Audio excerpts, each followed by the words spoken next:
teman-teman semua, Shalom. Apa kabar dengan kita semua? Kita ini di rumah, astaga, loyo sekali deh. Kayak gak ada semangat Natalnya sekarang. Padahal kita tuh sangat mau datang ke gereja, duduk sama-sama, nyanyi sama-sama. Kita kenal Tuhan lebih dalam lagi. Kita kenal Natal itu sebenarnya seperti apa sih.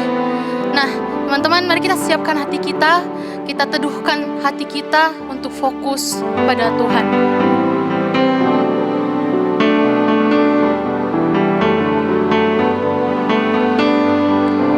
Mari kita sambil bangkit berdiri. Seperti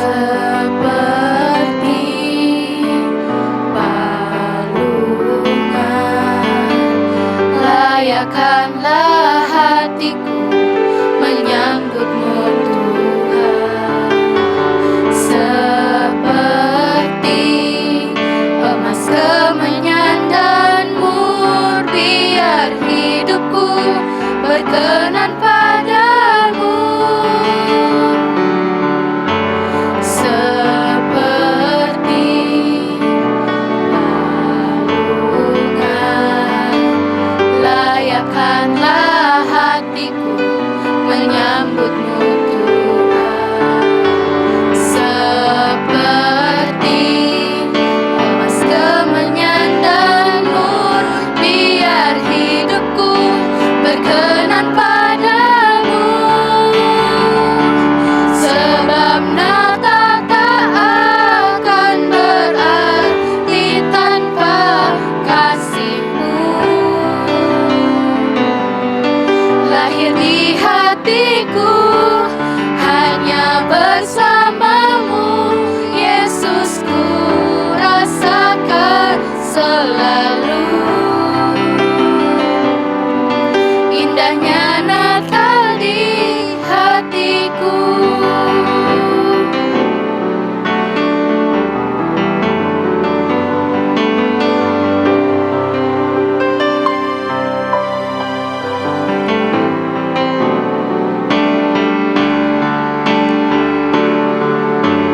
Seperti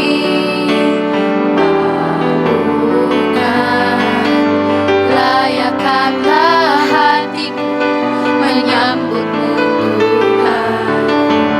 Seperti emas kemenyan dan mur, biar hidupku berkenan padamu. Sebab Natal tak akan berarti tanpa kasih-Mu. Lahir di hatiku hanya bersama-Mu, Yesus, ku rasakan selalu. Indahnya Natal di hatiku. Bersama paduan suara surga ku bernyanyi, kemuliaan di tempat maha tinggi, dan damai sejahtera di antara manusia yang hidupnya berkenan kepadamu.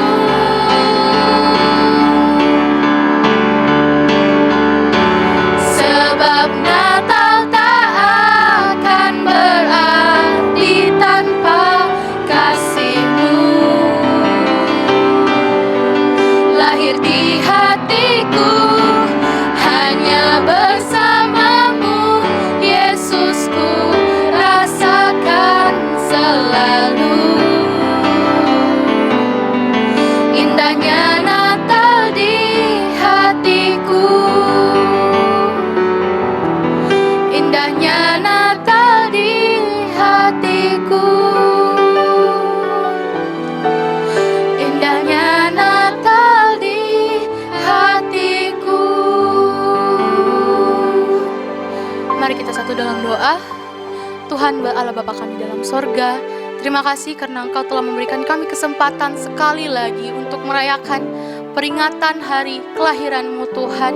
Biarlah pada hari ini kami dapat fokus, kami dapat teduh, kami dapat benar-benar mengerti apa isi firman-Mu, apa yang Kau maksudkan dari Natal ini ya Tuhan. Berkatilah setiap kami yang ada di rumah, biarlah kami bisa tetap fokus dalam ibadah Tuhan. Di dalam nama-Mu kami sudah berdoa, amin. Nah, kita nih, kayaknya kurang semangat gitu ya. Jadi kita sebaiknya angkat lagu pujian yang lebih semangat lagi. Tapi kayaknya kita lebih baik duduk karena kurang goyang gitu kalau tidak sama-sama. Mari kita angkat pujian ini.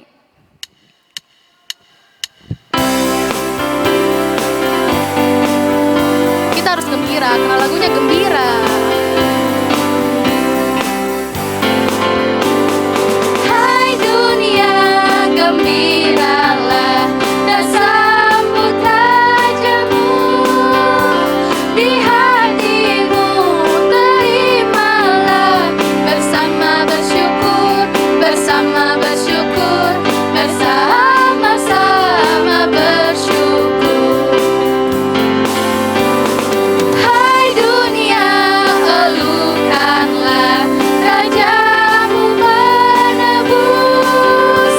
Di hatimu gembiralah, bersoraklah terus, bersoraklah terus, bersorak-soraklah terus. Joy to the world, the Lord has come. Let earth receive her King. Let every heart prepare Him room, and heaven intercede, and heaven intercede, and heaven intercede.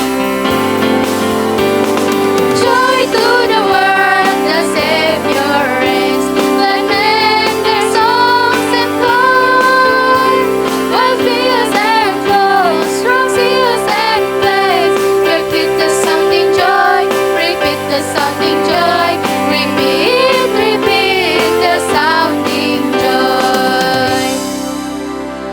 Seorang anak yang kudus, yang lahir langsung dari Roh Allah, telah datang untuk menemui kita, untuk menebus dosa-dosa kita.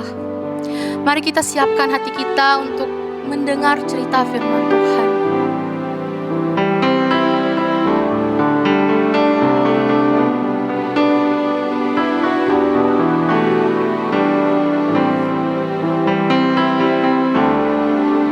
Seorang anak telah lahir untuk kita, seorang putera diberi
Shalom, anak-anakku yang saya kasih dalam Tuhan.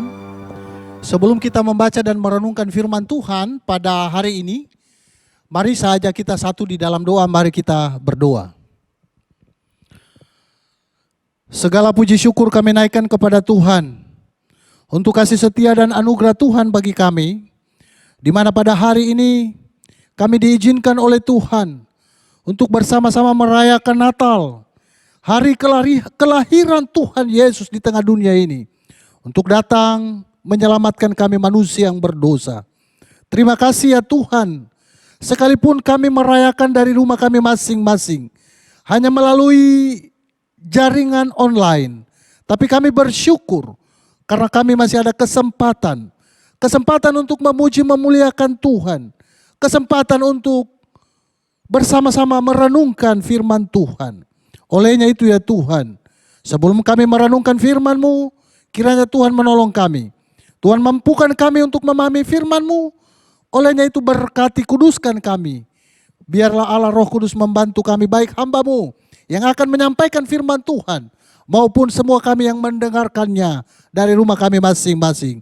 Tuhan pimpin pemberitaan firman Tuhan ini dari awal sampai selesai. Biarlah jadi seturut dengan kehendak-Mu. Di dalam nama Tuhan Yesus kami berdoa dan mengucap syukur. Haleluya. Amin.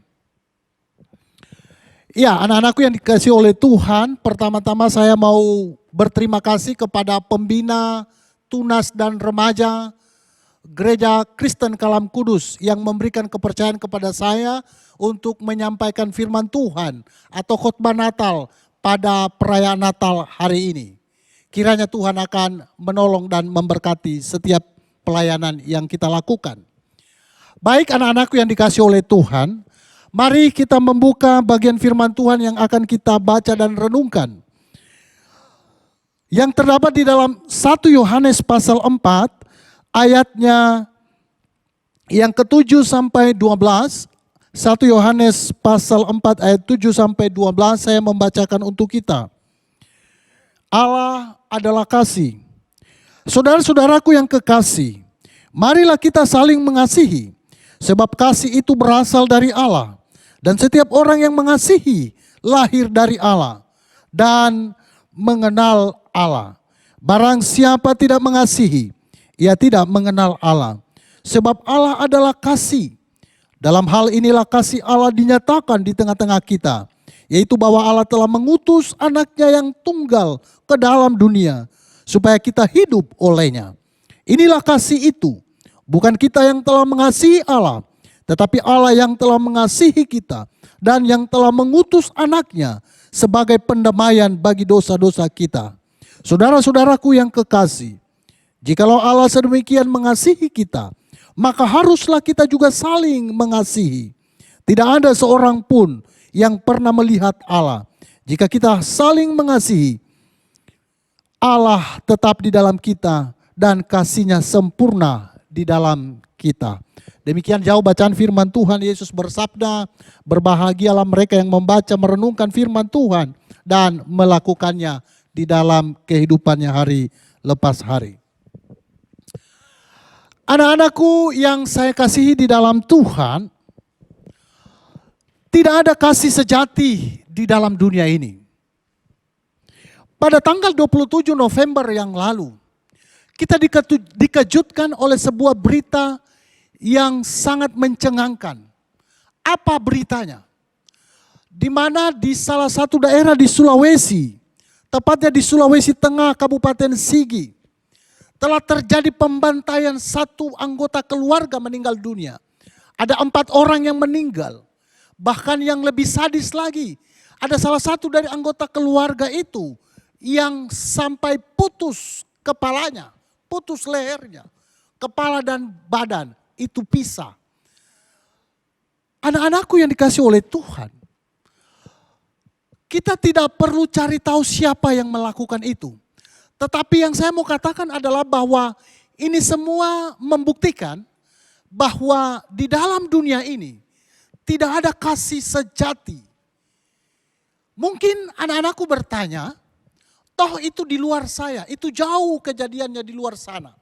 Tidak ada di sekitar saya. Itu bukan kita, bukan keluarga kita yang mengalaminya. Tetapi tahukah saudara bahwa orang yang terdekat sekalipun yang ada di sekitar kita itu sangat berpotensi melukai hati kita. Bahkan ada yang sudah mengalaminya. Di mana orang yang paling dekat dengan dia, itu justru orang itulah yang melukai hatinya, melukai perasaannya, bahkan mengorbankan dia. Contohnya, beberapa waktu lalu juga ada berita yang mengatakan bahwa ada orang tua, ayah yang memperkosa anaknya sendiri. Ada juga orang tua bahkan membunuh anak kandungnya sendiri. Bahkan lebih sadis lagi, ada anak yang membantai orang tuanya atau membunuh orang tuanya. Ada juga yang bersaudara melakukan penganiayaan satu dengan yang lain. Belum lagi kasus-kasus yang kecil yang saling bermusuhan, saling saling berantem satu dengan yang lain, ada konflik, ada kecemburuan dan berbagai macam pertikaian yang terjadi. Bahkan di tengah-tengah persahabatan kita dengan teman yang terdekat sekalipun, terkadang kita sering terjadi perselisihan, sering terjadi pertengkaran. Nah, ini semua mau membuktikan kepada kita bahwa di dalam dunia ini kita tidak akan menemukan kasih yang sejati.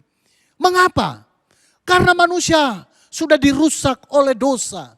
Karena semua manusia telah jatuh di dalam dosa. Yang menariknya adalah justru dalam dunia yang seperti inilah kasih Allah dinyatakan. Bacaan firman Tuhan yang kita baca pada hari ini, saya kembali bacakan untuk kita, khususnya di dalam 1 Yohanes 4 ayat 9 dan yang ke-10. Dalam hal inilah kasih Allah dinyatakan di tengah-tengah kita, yaitu bahwa Allah telah mengutus anaknya yang tunggal ke dalam dunia, supaya kita hidup olehnya.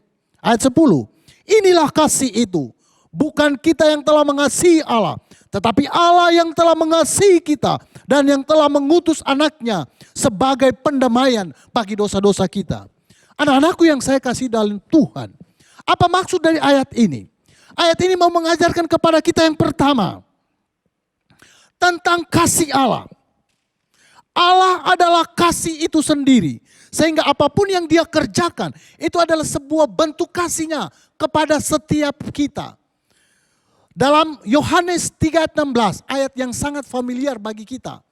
Ya. Karena begitu besar kasih Allah akan dunia ini, sehingga dia mengutus anaknya yang tunggal ke dalam dunia ini. Supaya setiap orang yang percaya kepadanya tidak binasa, melainkan beroleh hidup yang kekal. Kasih Allah dinyatakan kepada kita melalui pengutusan anaknya, Yesus Kristus lahir di dalam dunia ini. Itulah yang kita kenal dengan peristiwa Natal.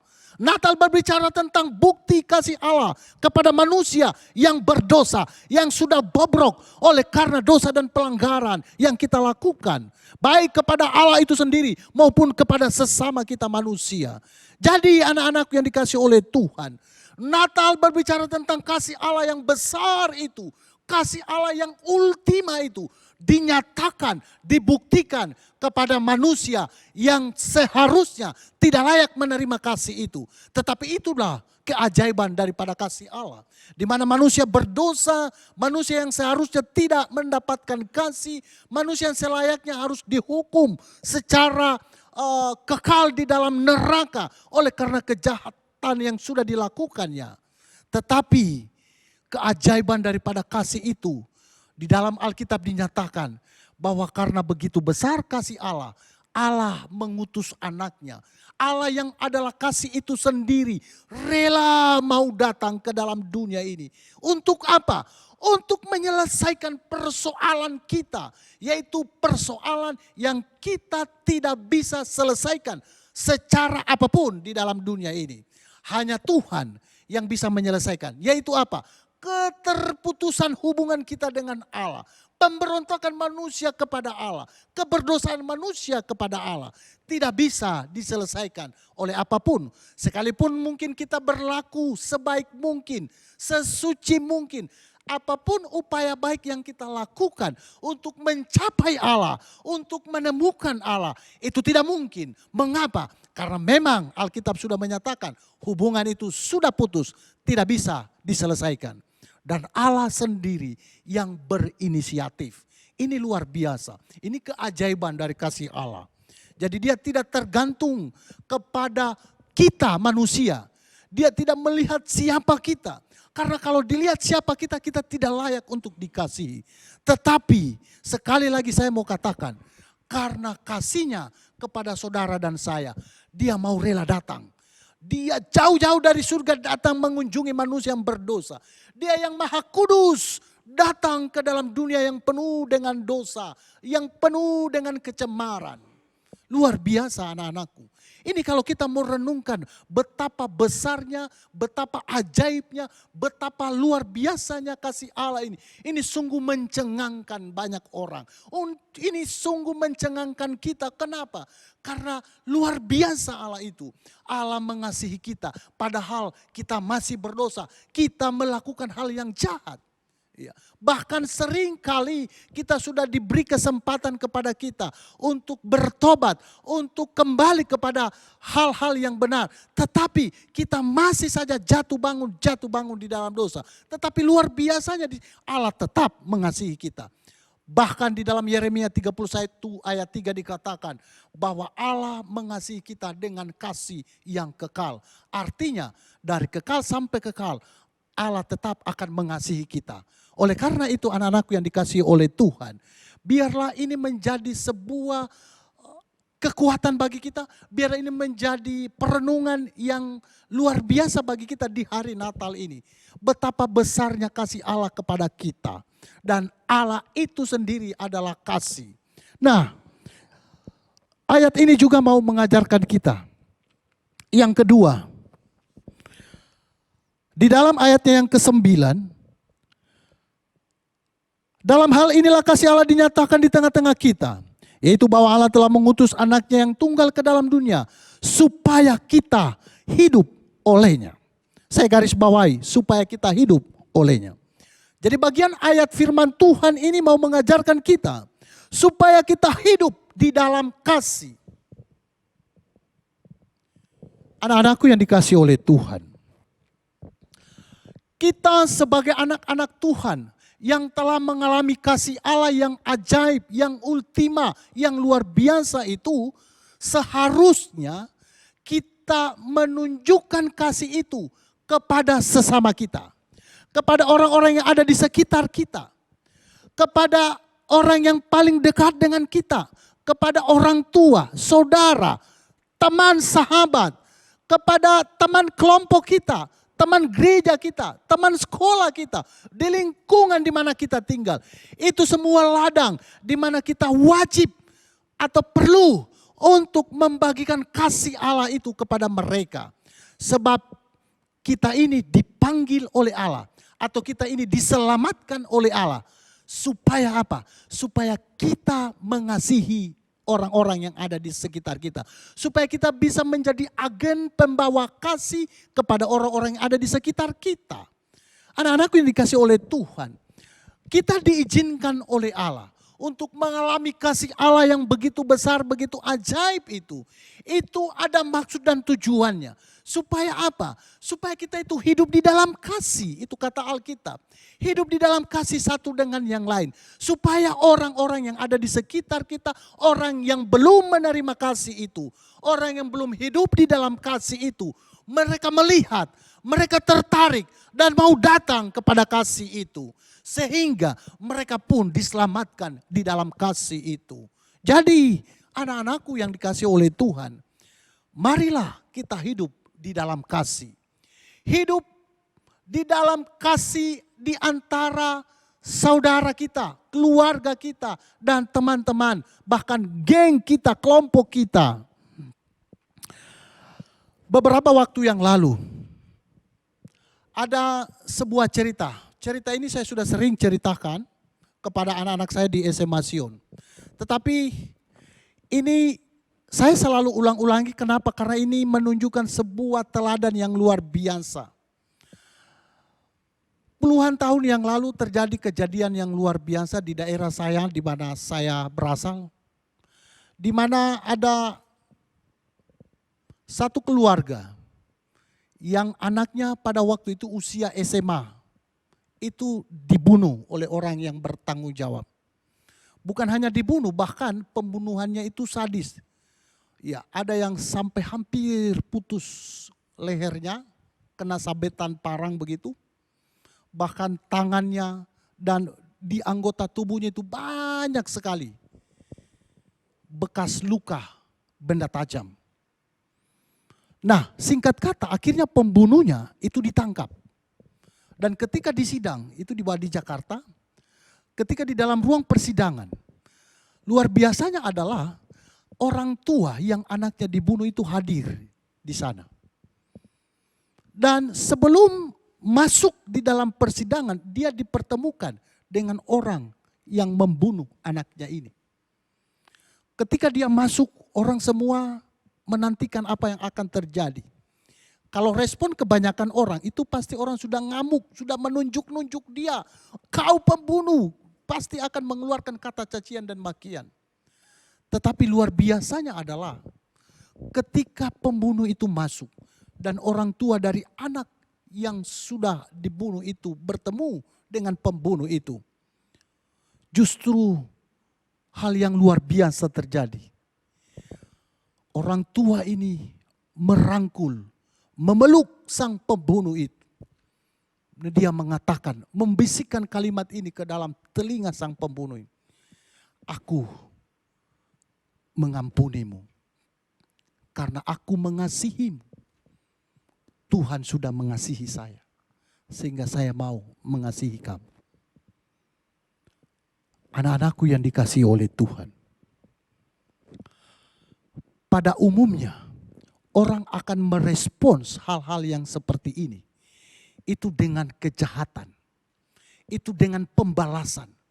Itu dengan cacian makian kepada orang yang membunuh anak kandung. Tetapi ini sebaliknya. Malah dibisikkan, aku mengasihimu karena Tuhan sudah mengasihi saya. Aku mengampunimu karena aku mengasihimu. Luar biasa. Ini mau menunjukkan kepada kita, anak-anakku, bahwa kita sebagai anak-anak Tuhan yang sudah ditebus dengan kasih yang kekal itu, kasih yang abadi itu seharusnya hidup di dalam kasih yang sama. Mungkin Anda bertanya, tidak gampang, tidak mudah. Betul, saya juga mengalami itu. Tidak gampang, tidak mudah. Hidup mengasihi orang. Apalagi orang itu adalah orang yang membenci kita. Orang yang sudah melakukan kejahatan terhadap kita. Telah melukai kita. Maka tidak mudah untuk memberikan kasih kepada orang tersebut. Tetapi berita baiknya adalah bahwa Allah akan memampukan kita untuk melakukan itu. Sebagaimana Tuhan sudah memampukan kepada ibu yang anaknya dibunuh oleh teroris itu. Dia mengatakan, aku mengasihi kamu. Maka demikian juga kita, anak-anak pada masa sekarang. Mungkin Anda berkata, saya masih kecil, saya masih remaja. Saya belum diperhadapkan dengan kasus-kasus yang seperti itu.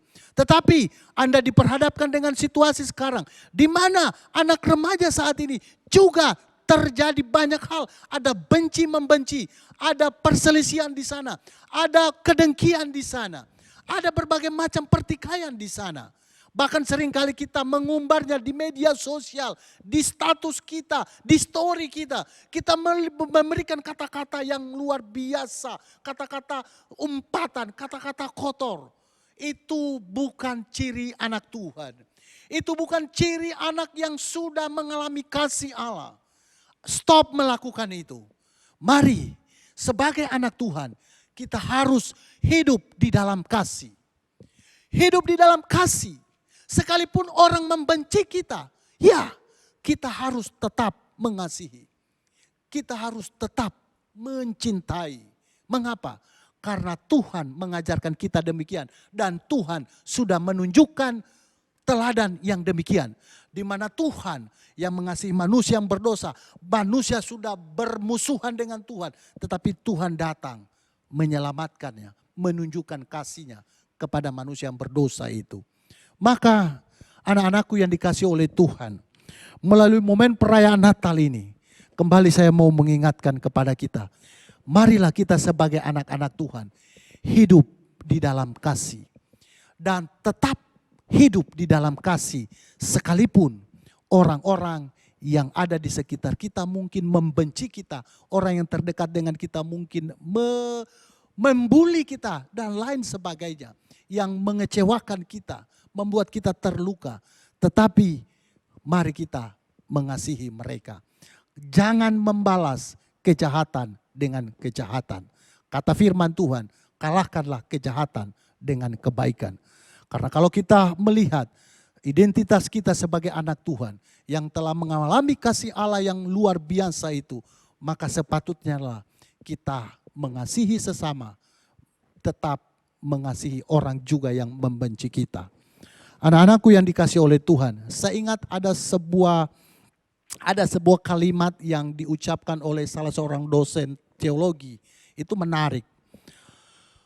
Sebagai kesimpulan daripada khotbah saya hari ini, dia katakan begini, kenal Allah, kenal diri, tahu diri. Apa maksudnya? Kalau kita mengenal Allah, Allah kita adalah kasih. Allah itu sudah menunjukkan kasihnya kepada kita. Maka kita juga akan mengenal diri kita. Bahwa kita adalah manusia yang berdosa, yang sudah diselamatkan oleh kasih Allah itu. Maka kita juga akan mengenal siapa diri kita. Akan tahu diri kita. Siapa? Kita adalah manusia berdosa dan tahu diri. Kita akan melakukan kasih yang kita sudah alami dari Allah itu. Anak-anakku yang dikasihi oleh Tuhan. Keep loving. Tetaplah hidup di dalam kasih. Apapun, bagaimanapun keadaan yang kamu alami saat ini. Ya, tidak ada kata lain. Alkitab mengajarkan, tetaplah hidup di dalam kasih. Karena kasih itu adalah ciri khas identitas kita sebagai anak-anak Tuhan. Selamat Hari Natal. Tuhan Yesus memberkati kita. Mari kita berdoa.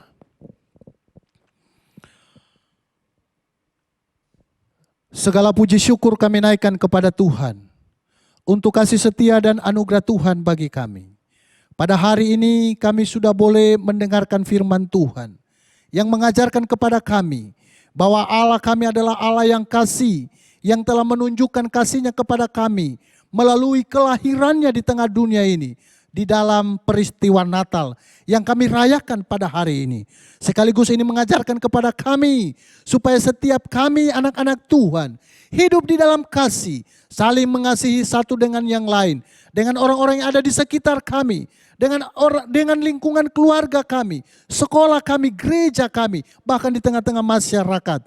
Terlebih lagi Tuhan mengajarkan kepada kami supaya kami tetap hidup mengasihi satu dengan yang lain. Sekalipun mungkin kami dibenci, mungkin ada orang-orang yang tidak senang dengan kami, orang yang melukai kami, kami harus tetap mengasihi mereka. Sebab identitas kami sebagai anak Tuhan adalah mengasihi sesama, mengasihi musuh kami. Terima kasih Tuhan buat firman-Mu, meteraikan firman-Mu dalam hati setiap kami. Biarlah firman Tuhan ini boleh menjadi berkat kami secara khusus di hari Natal ini. Terpujilah nama Tuhan. Ini doa kami di dalam nama Tuhan Yesus. Kami berdoa dan mengucap syukur. Haleluya. Amin.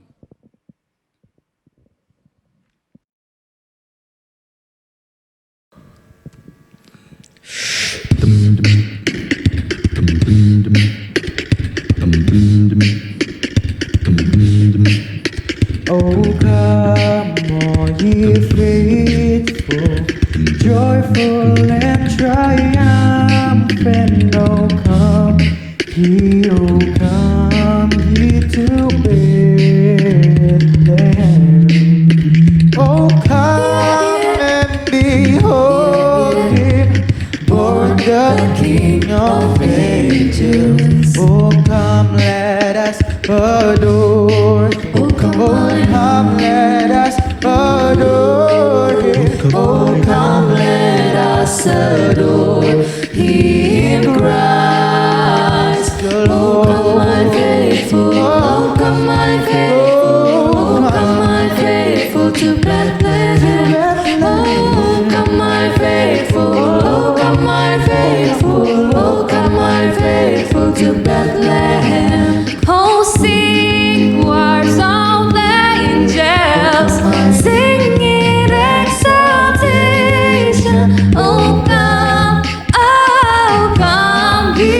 to Bethlehem.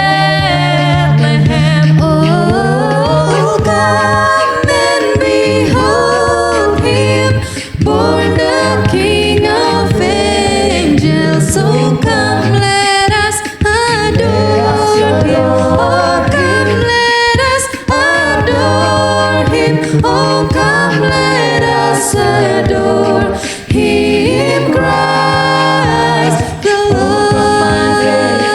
Oh, come, my faithful. Oh, come, my faithful to Bethlehem. Oh, come, my faithful. Oh, come, my faithful. Oh, come, my faithful to Bethlehem. Oh come my faithful, oh come my faithful, oh come my faithful, oh come my faithful, oh come my faithful, oh come my faithful, oh come my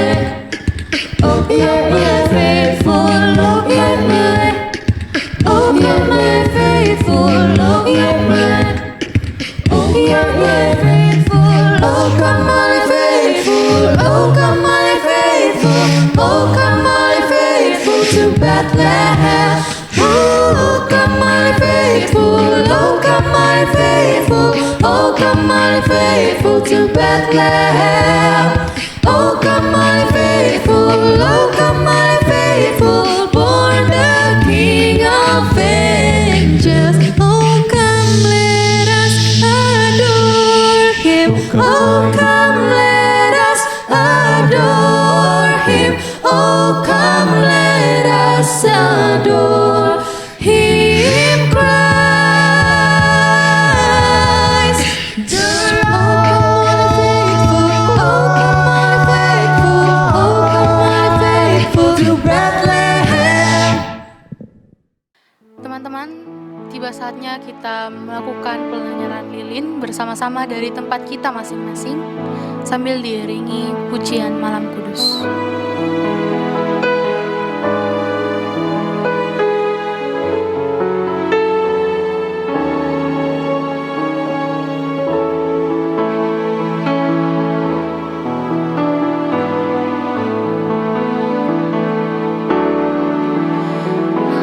Malam Kudus, sunyi senyap. Siapa yang belum lelah? Ayah bunda yang tinggallah terus, jaga anak yang maha kudus.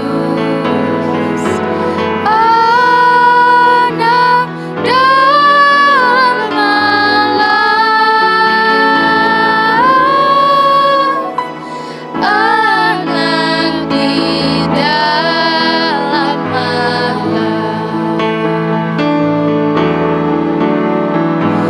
Hai, lihatlah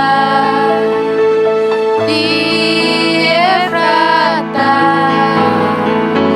terang besar turunlah.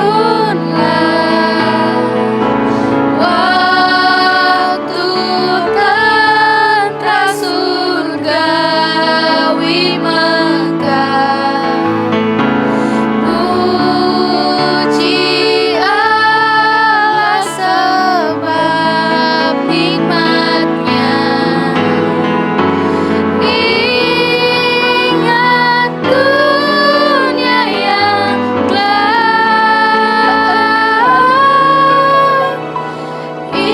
Ingatlah dunia yang gelap. Teman-teman, seperti lilin yang memberikan cahaya dalam kegelapan, biarlah hidup kita juga boleh terus-menerus memancarkan cahaya kasih Tuhan kepada dunia, kepada sesama kita. Seperti Tuhan Yesus yang telah mengasihi kita dengan sangat-sangat mengasihi kita. Kita pun harus tetap semangat. Kita harus tetap mengasihi semua orang. Amin.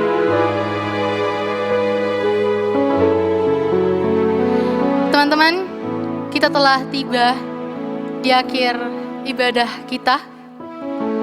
Mari kita angkat pujian ini dengan riang gembira dan akan diakhiri dengan doa penutup oleh Kak Sela.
dalam Yesus Kristus, kita bersyukur kita sudah ada di penghujung ibadah Natal kita pada tahun ini.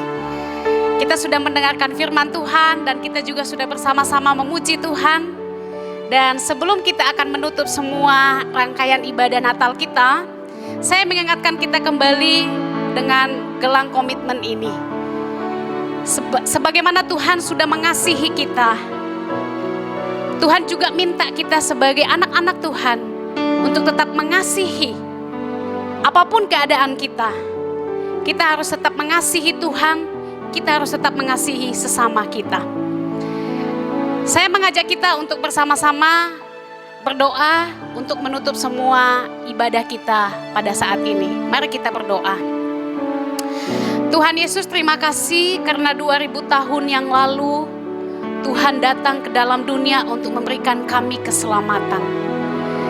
Kami bersyukur ya Tuhan karena Tuhan mengasihi kami tanpa melihat siapa kami.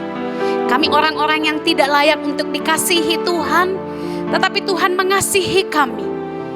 Kami bersyukur ya Tuhan karena Tuhan memilih kami menjadi anak-anak-Mu.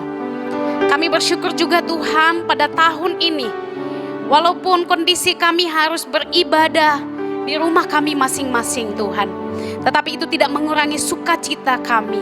Karena kami percaya Tuhan begitu mengasihi kami. Dan biarlah setiap pujian yang sudah kami naikkan dan juga firman Tuhan yang kami dengar bersama, itu boleh meneguhkan kami, menguatkan kami untuk tetap senantiasa ingat mengasihi Engkau dengan sungguh-sungguh. Dan juga kami boleh hidup memancarkan kasih Tuhan di tengah-tengah dunia ini. Terima kasih ya Tuhan. Segala pujian, hormat dan kemuliaan kami kembalikan kepadamu. Biarlah Tuhan saja yang dimuliakan. Kami bersyukur Dan kami menutup semua rangkaian ibadah Natal kami ini. Di dalam nama Yesus Kristus Tuhan, Juru Selamat hidup kami berdoa. Amin. Selamat Natal, Tuhan Yesus memberkati. Shalom.